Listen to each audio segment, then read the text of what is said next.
Good morning, नमस्कार। प्रतिशतता के अनुप्रयोग एप्लीकेशन ऑफ परसेंटेज, ये कक्षा 8वीं के विद्यार्थियों के लिए है। कक्षा 8वीं में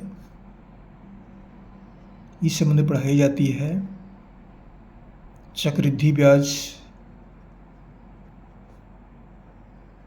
और मिश्र धन, मूलधन, ये सब बातें बताई जाती है।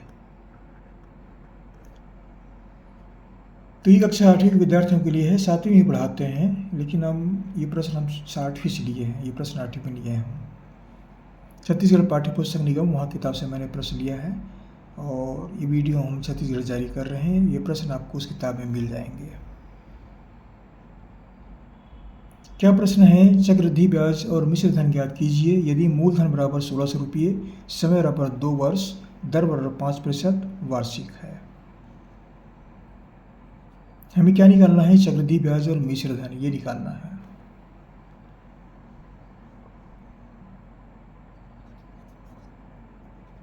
कैसे हल करें?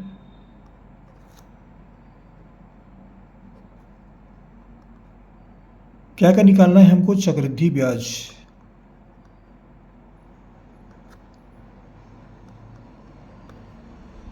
और क्या निकालना है? मिश्र धन। दो बातें हमको ज्ञात करना है। हमको क्या क्या बातें दी गई है? मूलधन, मूलधन बराबर दिया गया है 1600 रुपया। समय, समय बराबर दिया गया है 2 वर्ष। दर, दर बराबर दिया है 5%। इतनी बातें हमको दी गई है।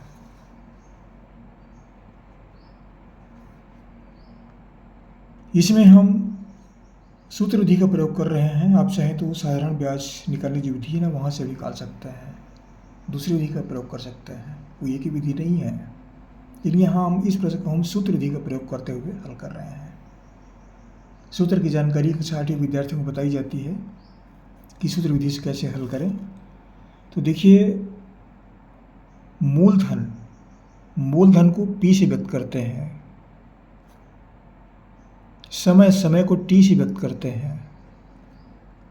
दर, दर को R से व्यक्त करते हैं। रेट, टाइम, इस तरह से है ये। मिश्र धन, मिश्र धन को A से व्यक्त करते हैं। ये समूहधन है। ये सूत्र क्या है?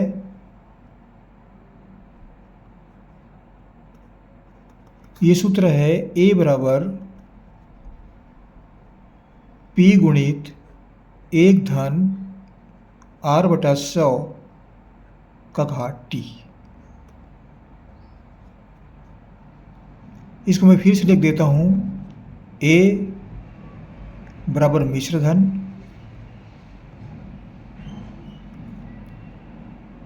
मूलधन P है और R दर है ये, और T समय है। इस सूत्र में समझना आवश्यक है A, P, R, T ये सब क्या है, इसलिए बताना पड़ रहा है। A जो है मिश्र धन, P मूलधन, R दर, T समय।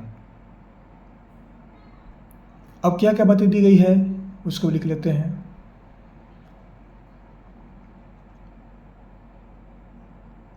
P बराबर 1600 रुपया, R बराबर 5%, ये दर है, और T बराबर 2 वर्ष। हमको A निकालना है। तो मिश्र धन A बराबर क्या होगा?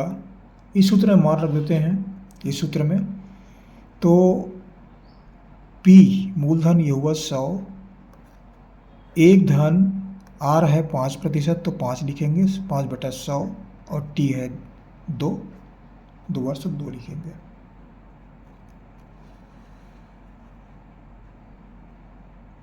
बराबर 1600 गुणित, इसको कटा देंगे, कट जाएगा ये, 5 एकम 5, 5 दूनी 10, 5 शून्य शून्य। क्या मिल गया हमको?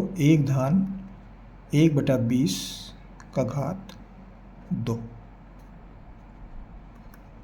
बराबर 1600 गुणित 1 धन इसको हल कर देते हैं, 20 एकम 20, 20 ऊपर 1, 21। इसको 1/1 भी कर सकते हैं। तीसरे से गुणा करेंगे, 20 एकम 20, 20 में 1 जोड़ दीजिए, 21, 21/20, 21/20 का घात 2। इसको ध्यान ना दें। बराबर 1600, अब ये 21/20 का घात 2 है, जिसको हम 2 बार गुणा करेंगे। घात 2 है मतलब 2 बार गुणा करेंगे। 21/20 गुणित 21/20, इसको बटा 1 कर देते हैं, माने परिवर्तन नहीं होता है बटा 1 करने से। ये शून्य से शून्य कट गया, इस शून्य से इस शून्य को घटा सकते हैं, कट जाएगा ये 2 से घटा दीजिए, 2 अट्ठे 16, इस 2 से भी घटा दीजिए, 2 एकम 2, 2 चौक, 2 अट्ठे 16 और 2 चौक 8। कितना बचा? 4 गुणित 21 गुणित 21,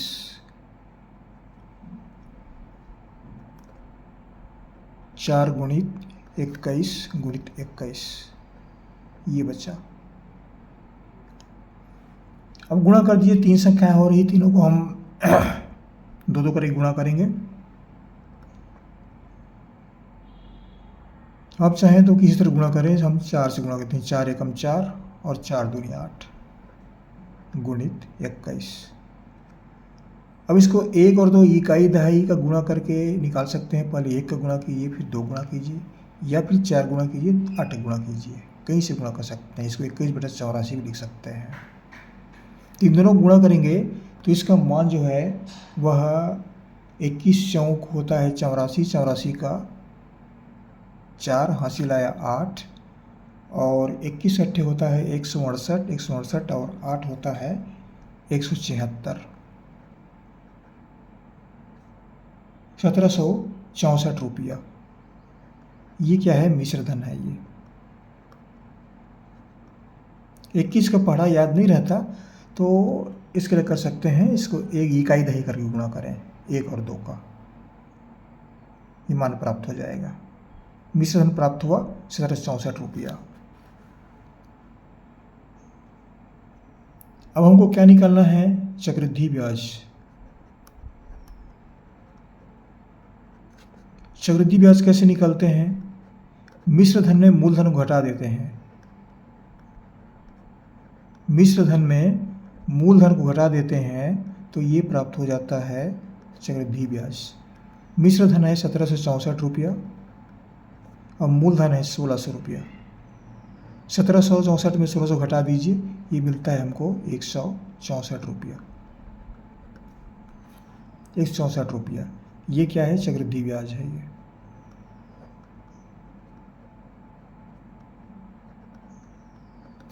तो हमको क्या निकालना था? चक्रवृद्धि ब्याज निकालना था। ये प्राप्त हुआ 164 रुपया। और क्या निकालना था? मिश्र धन, ये हमको निकालना था।